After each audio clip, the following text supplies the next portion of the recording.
la team, j'espère que vous allez bien et aujourd'hui on se retrouve pour la première vidéo du module 1 où on va parler du présent. Alors dans cette vidéo, on va tout d'abord voir la conjugaison, ensuite on va voir comment construire une phrase au présent et pour finir, on va voir quand est-ce qu'on l'utilise.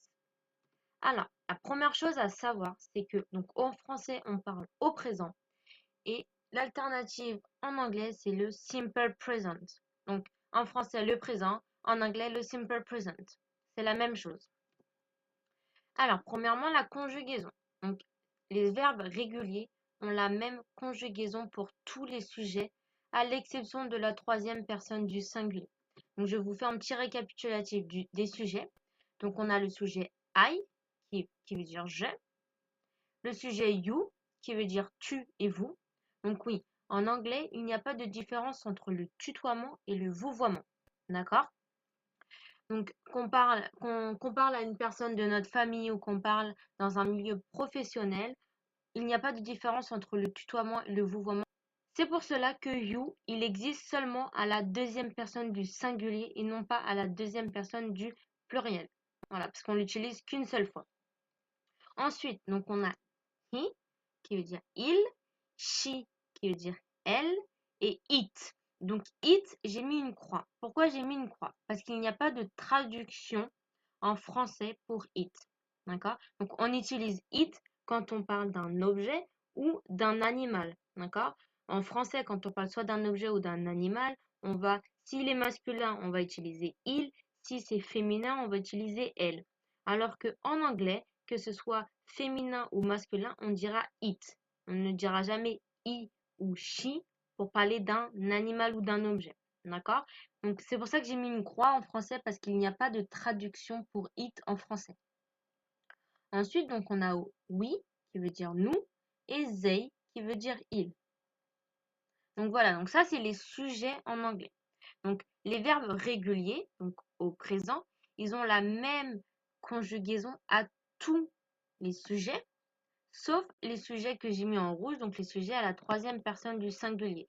Ce sera juste ici où il y aura une petite modification. D'accord? Mais sinon, il restera tel quel pour tous les autres sujets. Donc, premièrement, on va voir quand les verbes finissent par un O, à la troisième personne du singulier, on rajoute ES. Premier exemple pour le verbe do, qui veut dire faire. Donc, I do, you do, he, she, it does, we do, they do. À la troisième personne du singulier, je rajoute juste un E et un S qui nous donne does. Attention aussi à la prononciation. Do, does. Vous voyez, la prononciation n'est pas la même. Ensuite, un deuxième verbe, donc le verbe go, qui veut dire aller. Donc, I go, you go, he, she, it goes, we go, they go. Donc là, c'est pareil. Le verbe go reste tel quel à tous les sujets, sauf à la troisième personne du singulier, on rajoute ES à la fin qui nous donne goes. Donc, go, goes. Là, pareil, attention à la prononciation. Donc, on a do, does, go, goes. D'accord? La prononciation est très importante en anglais. Ensuite, quand les verbes finissent par une voyelle, donc, on rajoute juste un S à la troisième personne du singulier. Pour le verbe see, qui veut dire voir, donc il finit bien par une voyelle. Donc, I see, you see, he, she, it sees, we see, they see. Donc là, comme vous pouvez l'entendre, je prononce bien le S. D'accord? En français, le S est une lettre muette. Le S n'est pas une lettre muette en anglais.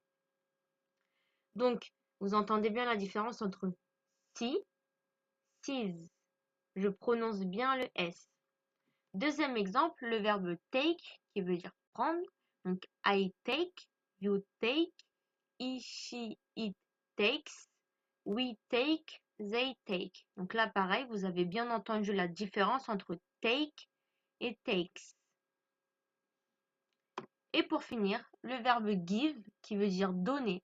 Donc, I give, you give, he, she, it gives, we give, they give. Donc là, c'est pareil. On entend bien la différence entre give et gives. Ensuite, quand les verbes finissent par une consonne, on rajoute un S à la troisième personne du singulier. Donc, pour le verbe want, qui veut dire vouloir, donc I want, you want, he, she, it wants, we want, they want. Deuxième exemple pour le verbe know, qui veut dire savoir.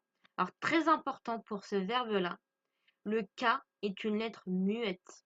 D'accord? On ne prononce pas le K. On ne dit pas know. On dit know. D'accord? Le K est une lettre muette. Attention. Donc, ce qui nous donne I know, you know, he, she, it knows, we know, they know. Donc là, important à savoir, le K est une lettre muette. Le S ne l'est pas. Donc on ne prononce pas le K, mais on prononce bien le S. Et ensuite, le verbe think, qui veut dire penser. Donc le verbe think est un verbe très compliqué pour nous les Français en anglais, parce qu'il y a le son TH. Et en français, on n'a pas ce son. Mais ce son est très important en anglais car il est très utilisé. D'accord? Donc pour bien prononcer le son TH, il vous suffit de mettre votre langue entre vos dents pour le prononcer. Entraînez-vous chez vous, regardez-vous dans un miroir et enregistrez-vous. Dites le think sans normalement et ensuite redites think en mettant votre langue entre vos dents et vous allez voir la différence. Enfin, vous allez surtout entendre la différence. Regardez. Think, think. Vous voyez, vous entendez bien la différence. La première, je l'ai mal dit, parce que j'ai pas mis ma langue entre mes dents. Et la deuxième, j'ai mis ma langue entre mes dents. Du coup, j'ai réussi à la prononcer. Donc, on entend bien la différence entre think, think. Voilà. Donc, entraînez-vous, mettez-vous devant un miroir et enregistrez-vous, surtout pour bien que vous compreniez et vous entendiez la différence. Parce que la lettre TH en anglais est très utilisée et elle est très importante parce que souvent ça peut complètement changer un mot. Voilà, donc c'est très important. Donc pour la conjugaison, c'est pareil. I think, you think, he, she, it thinks, we think, they think. Donc pareil, on entend bien le S. Ensuite, il existe deux exceptions. Donc la première exception, c'est le verbe to be, qui veut dire être. Pourquoi c'est une exception? Parce que là, le verbe change à la première personne du singulier et à la troisième personne du singulier. Donc on dit I am, you are, he, she, it is, we are, they are. Deuxième exception pour le verbe have, qui veut dire avoir. Donc là, pourquoi c'est une exception? Si j'appliquerais à la lettre ce que je vous ai appris juste avant, j'aurais tendance à dire he, she, it, haves, avec un S à la fin. Alors que non, c'est faux. C'est he, she, it, has. Sinon, le reste, c'est pareil. C'est I have, you have, he, she, it, has, we have, they have. Donc voilà pour les deux exceptions. Ensuite, on va voir comment on construit une phrase en anglais. Donc c'est très simple, on utilise un sujet, un verbe et l'objet de la phrase. Donc en l'occurrence avec le verbe au présent, donc le sujet. Donc premièrement, donc on a le sujet I, le verbe like et l'objet de la phrase qui est tennis. I like tennis, qui veut dire j'aime le tennis. Deuxième exemple, you eat chicken, donc le sujet you, le verbe eat et l'objet de la phrase qui est le chicken, qui veut dire tu manges du poulet, tout simplement. Sujet, verbe, objet. Quand vous voulez écrire une phrase en anglais, il faut toujours penser que c'est sujet, verbe et ensuite objet de la phrase. Ensuite, quand est-ce qu'on l'utilise? Premièrement, on l'utilise quand on parle d'habitude ou d'une routine. Premier exemple, I wake up every morning at 7 a.m. Donc c'est la même construction. Sujet, I wake up, verbe et l'objet de la phrase every morning at 7 a.m. qui veut dire je me lève tous les matins à 7 heures. Donc c'est une routine, une habitude. Tous les matins, je me réveille à 7 heures. C'est une routine. Ensuite, I brush my hair every day, qui veut dire je me brosse les cheveux tous les jours. Donc là, c'est pareil. C'est une routine. Tous les jours, je me brosse les cheveux. C'est une routine. Deuxièmement, on utilise le présent quand on expose un fait. Donc, par exemple, I have a phone, qui veut dire j'ai un téléphone. Donc, ça, c'est un fait. C'est quelque chose de vrai. J'ai un téléphone, c'est un fait.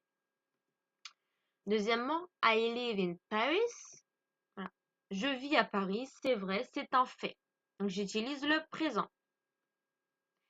Et voilà, c'est tout pour aujourd'hui, pour cette première vidéo. J'espère qu'elle vous aura plu. Je vous ai mis en pièce jointe 3 documents Word. Donc, le premier document Word, c'est la liste des verbes à connaître. Donc, les verbes qu'on a vus aujourd'hui. Ensuite, je vous ai mis un deuxième document Word avec un petit exercice à faire. Donc, c'est juste des phrases à compléter en mettant le bon verbe. Et ensuite, le troisième document Word, donc c'est la correction de l'exercice. Donc, c'est bien que vous vous corrigez vous-même, car c'est comme ça qu'on apprend le mieux. En vous corrigeant vous-même, vous allez voir où vous avez eu faux et surtout comprendre pourquoi vous avez eu faux. Donc voilà, c'est pour ça que je vous ai mis la correction. Et voilà, c'est tout pour aujourd'hui. Donc j'espère que ça vous a plu. N'hésitez pas à me poser des petites questions en bas dans le chat. Comme ça, tout le monde pourra regarder vos questions. Et s'ils auront les mêmes questions que moi, ils auront la réponse. Et on pourra faire partager la réponse pour tout le monde. Et voilà, et on se retrouve pour la prochaine vidéo. Ciao, ciao!